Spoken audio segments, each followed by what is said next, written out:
কালকে রাত্রে চাউমিন দিয়ে আজকে সকালে টিফিনটা করে নিলাম। নমস্কার বন্ধুরা, শুভ সকাল। কেমন আছেন? আশা করি ভালোই আছেন।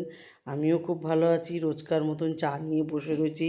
মেয়ে আবার একটু চায়ের সাথে মুড়ি খায়, আমি আবার শুধু চা খাই। মেয়ে আবার চায়ের সাথে কিছু না দিয়ে খেতে পারে না। তাই একটু আজকে বেলা করে উঠে দুধটা আগে জাল দিয়ে নেব।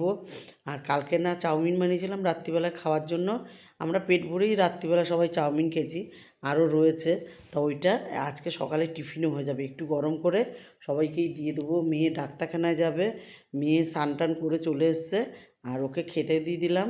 সবাইকেই প্লেটে দিয়েছি, আর আমি খালি থালাতে নিয়েছি। কড়াইটা ঢাকা ছিল, আবার একটা প্লেট বের করবো, ওর জন্য এতেই নিয়ে নিয়েছি। মেয়ে ডাক্তারখানা চলেও গেছে, আর ডাক্তার দেখাতে গেছে। আর এইগুলোকে দুটো ছেলেই আমার কাছে রয়েছে। ছোটো ছেলেকে আগে চানটা করিয়ে দিলাম, আর বড় ছেলেকে চান করতে পাঠালাম। আমি বললাম তুমি চান করো, ভাইয়ের হয়ে গেছে, ভাইকে আমি রেডি করে দিই। ওর মায়ের লিপ বাম নিয়ে দেখেন ঘোরাঘুরি করছে। ওকে রেডি করে দিলাম, ওকে দুধ করে খাইয়ে দিলাম। এবারে আমি ভাবছি মেয়ে আস্তে আস্তে যতটা হয়ে যায় হোক। তা ওকে রেডি করে একটু মোবাইল দিয়েছি, ওই কার্টুন দেখছে, আর আমি এদিকে মাছগুলো ভেজে নেবো বন্ধুরা। মাছগুলো আর ডাক্তার মেয়েকে একদম তেল ফেল খেতে না করেছে, তা আমি অল্প তেল দিয়েই এখন সব কিছু করবো এ কদিন। তা যাই হোক, এখানে মাছগুলো ভেজে নেবো আস্তে আস্তে করে। এখানে 6 পিস মাছগুলো আগে ভেজে নিয়ে রাখবো। আর এখানে আজকে না জামাইও অফিসে যায়নি, বললাম না ওর জ্বর এসছে, তা আজকেও অফিসে যায়নি। মেয়ে বললো, তা মেয়ে বাড়ি চলে এসছে। মেয়ে আবার ফোন করে দিল যে তুমি চান করে চলে আসো, মায়ের রান্না এক্ষুনি হয়ে যাবে, মা মাছের ঝোল ভাত বানাচ্ছে খালি।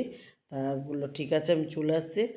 আর এখানে আমি কী করলাম, একটু পাঁচফোড়ন দিলাম, দেখলেন তো কোনটুকু তেল। একটুকুনি পাঁচফোড়ন দিয়েছি, আর একটু কাঁচা লঙ্কা টমেটো দিয়েছি। তাও কাঁচা লঙ্কাগুলো চিড়ে দিইনি, ভেঙে ভেঙে দিয়েছি। আর এখানে একটু হলুদ দিলাম, লবণ দিলাম, আর একটুকুনি খালি জিরের গুঁড়ো দেবো, আর কিচ্ছু দেবো না বন্ধুরা। একদম তেল মশলা এখন কম খাবো। আমি এমনিই কম খাই, গুঁড়ো লঙ্কা তো খাই না, শুকনো এই সব কাঁচা লঙ্কা দিয়ে করি। আর শুকনো লঙ্কাটা ব্যবহার করি একটু ফোড়ন হিসাবে। তা যাই হোক, এখানে একটুকুনি জল দিয়েছি, জিরের গুঁড়ো দিয়েছি যেহেতু, কষিয়ে নিলাম। এবারে একটু জল দিয়ে দেবো, পাতলা ঝোল করব। আর সবাই খাবো এটা, শুধু মেয়ে না, এটা সবাই খাবো আমরা। একবেলার তরকারি করছি, তার জন্যে একবেলার মতন ঝোল করছি। আজকে না বন্ধুরা একটা ভুল হয়ে গেছে। ভুল কী হয়েছে, আজকে এই যে মাছটা না সব দিয়ে ফেলেছি ঝোলের মধ্যে। ছোটো নাতির জন্য রাখতে ভুলে গেছি।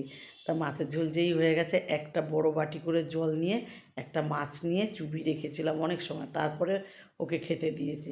তা অসুবিধা হয়নি, ও বুঝতে বড় মাছটা আরও নরম হয়েছে, ভালোই হয়েছে। তা ভাবছি এখন থেকে ওর মাছটাও ঝোলে দিয়ে দেবো। এদিকে ভাতও বসিয়ে দিয়েছি, এদিকে ছোটো নাতির খাবার হবে।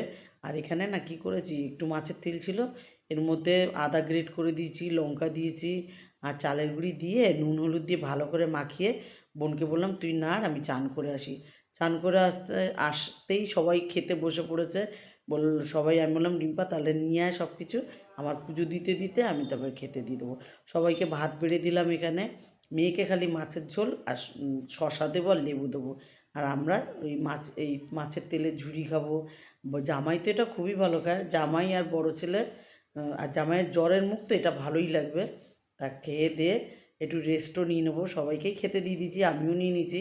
একটু রেস্ট নিয়ে সন্ধেবেলায় উঠে সন্ধেবাতি দিয়ে একটু চা বানাবো। তা মেয়ে বললো মা আমি একটু বেরোবো, জামাই মেয়ে দুজনেই বেরোবে, হয়তো একটু কেনাকাটি আছে কিছু, ওরা বেরোবে। আর আমি বললাম তাহলে চা বানাচ্ছি, চা খেয়ে তারপরে যা। তো ওরা রেডি হতে হতে আমি চাও করে দিলাম। আর এখানে জামাই আবার বড় ছেলেকে পড়তে দিয়ে আসলো। আমি বললাম চাটা খেয়ে রেডি হয়ে চলে যাও, আর আমি ছোটো ছেলেকে আবার দেখবো। আর রাত্রিবেলা তো আমরা রুটিই খাই বেশিরভাগ, এখন বন্ধুরা কিনা রুটিই খাই। হ্যাঁ, আর মেয়েও রেডি হয়ে বেরিয়ে গেল। আজ এটুকুই, ভালো লাগলে লাইক করুন, কমেন্ট করুন, আমার ইউটিউব চ্যানেলটাকে সাবস্ক্রাইব করুন, পেজটাকে ফলো করুন। ভালো থাকুন, সুস্থ থাকুন, শুভরাত্রি।